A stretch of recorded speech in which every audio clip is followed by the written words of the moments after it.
Arrancamos con este análisis a fondo. Para quienes están inmersos en la siempre dura preparación de una oposición, vamos a deconstruir el tema 14 con absoluta precisión.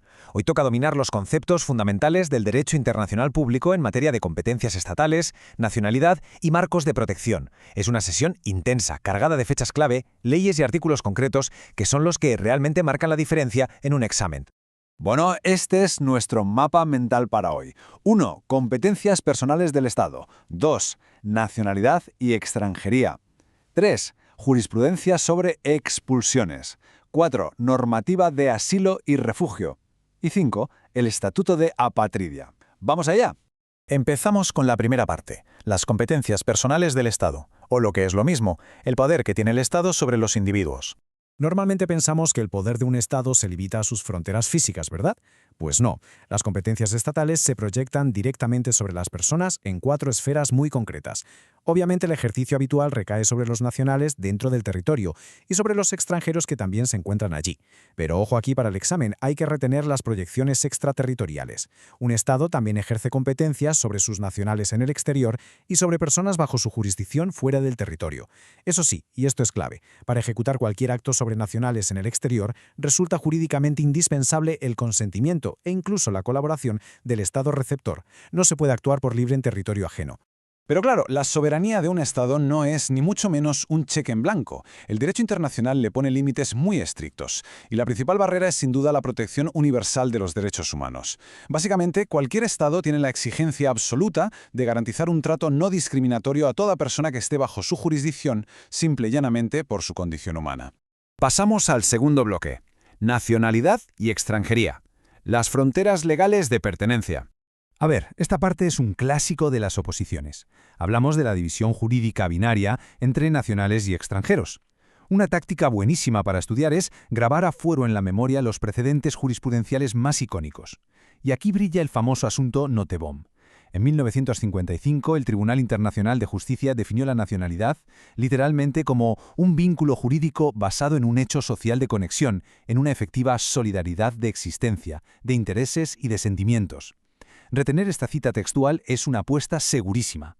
Es cierto que atribuir la nacionalidad es competencia de cada Estado, pero el derecho internacional marca 3 límites estatutarios inquebrantables, fechas y artículos que hay que retener sí o sí. Primero, el artículo 15 de la Declaración Universal de Derechos Humanos de 1948, que establece que nadie puede ser privado arbitrariamente de su nacionalidad ni del derecho a cambiarla. Y segundo, el artículo 8 de la Convención de los Derechos del Niño de 1989, que garantiza el derecho fundamental de todo niño a adquirir una nacionalidad desde el momento en que nace.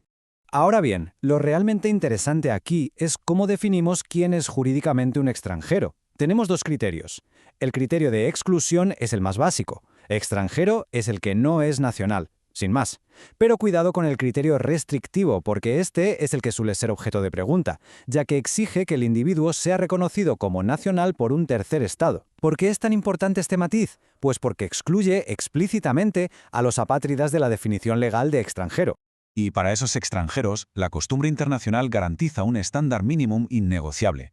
Este estándar incluye protección frente a la violencia colectiva, prohibición total de detenciones arbitrarias y tortura, un acceso libre y sin discriminación a los tribunales y el ejercicio de derechos civiles básicos. Ahora, hay que tener muy presente que, históricamente, siguen quedando excluidos de los derechos políticos, como puede ser el voto, y del ejercicio de profesiones vinculadas directamente a la soberanía del Estado, ya sabemos, carrera judicial, diplomática o militar. Entramos en el bloque 3, jurisprudencia sobre expulsiones. Vamos a ver el caso de la valla de Melilla.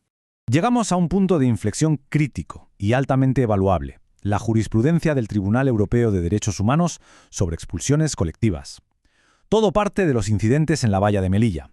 Al principio, el tribunal falló contra España condenando las conocidas devoluciones en caliente. Determinaron que devolver a personas a Marruecos, sin identificarlas y sin un procedimiento previo, violaba el artículo 4 del Protocolo número 4, que prohíbe explícitamente las expulsiones colectivas. Y además, vulneraba el artículo 13 del Convenio Europeo de Derechos Humanos, al negar el acceso a un recurso legal y efectivo. Pero ojo, aquí viene el punto crucial, el gran revés jurisprudencial. En una sentencia dictada el 13 de febrero de 2020, la Gran Sala del Tribunal absolvió a España. ¿El argumento?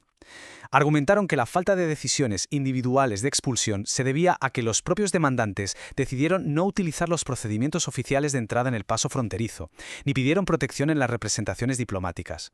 Básicamente, se determinó que la responsabilidad por la falta de un procedimiento individualizado recayó sobre la actuación de quienes intentaron entrar eludiendo las vías legales establecidas. Vamos con la sección 4, normativa de asilo y refugio. Los marcos de protección internacional. Cambiamos de tercio y nos metemos de lleno en los regímenes de protección para los grupos más vulnerables del orden internacional. Aquí hay que dominar al milímetro la Convención de Ginebra firmada el 28 de julio de 1951.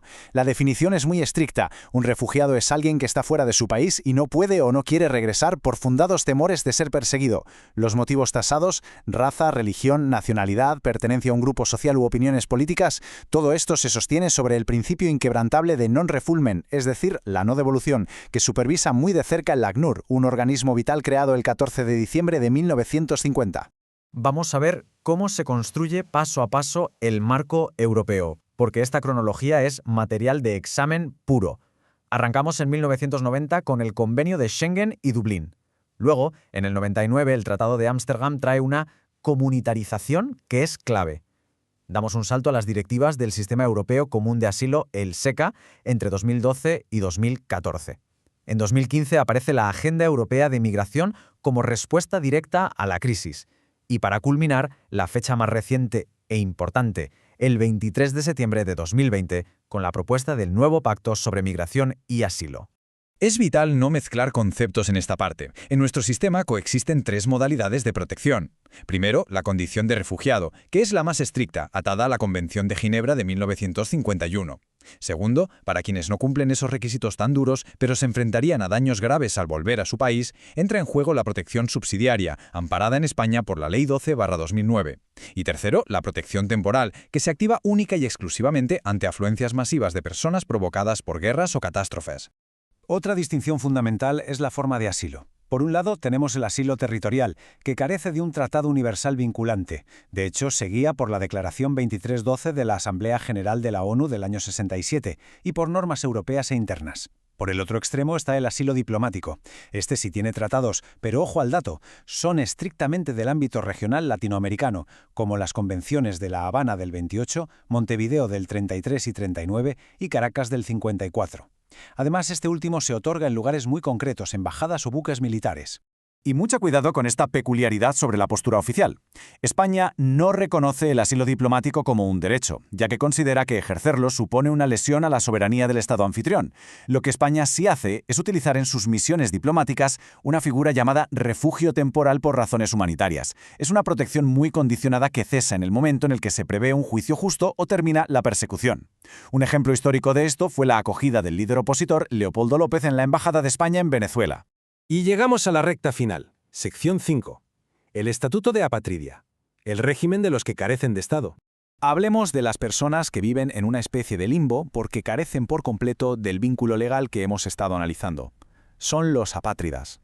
Y su definición estatutaria es inamovible. Según el Convenio de Nueva York del 28 de septiembre de 1954, apátrida es toda persona que ningún Estado reconoce como nacional suyo conforme a su legislación. Dominar este texto y esta fecha es absolutamente imperativo para el examen. ¿Y cómo se llega a esta situación? Pues la apatridia suele darse por sucesiones de estados, por un choque de leyes de nacionalidad que se excluyen mutuamente o por fallos en los registros civiles. También por renuncias voluntarias sin haber conseguido una nueva nacionalidad antes o por sanciones de desnaturalización. Eso sí, pese a este vacío legal, el derecho internacional ordena que estas personas mantengan un estándar mínimo de derechos comparable al de los extranjeros. Y esto ilustra brillantemente la posición avanzada de nuestro ordenamiento interno. España es de los pocos países que cuenta con un procedimiento súper específico y seguro para reconocer el estatuto de apátrida. Todo el trámite lo gestiona la Subdirección General de Protección Internacional dentro de la Oficina de Asilo y Refugio. La base legal, exactamente el artículo 34.1 de la Ley Orgánica 4/2000 del 11 de enero, y está desarrollado por el Real Decreto 865/2001 del 20 de julio.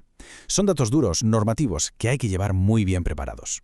Para cerrar este intenso repaso normativo, dejo en el aire una reflexión objetiva frente al futuro. Con las presiones migratorias globales en aumento, ¿terminará el rígido derecho soberano de los Estados para excluir a los extranjeros, cediendo completamente ante el avance de los marcos universales de los derechos humanos? Es la gran fricción estructural que define el derecho internacional de nuestra época. Confío en que desgranar todos estos artículos, fechas y fallos judiciales sirva para afianzar sólidamente la materia de este bloque. Mucho ánimo y fuerza con el estudio.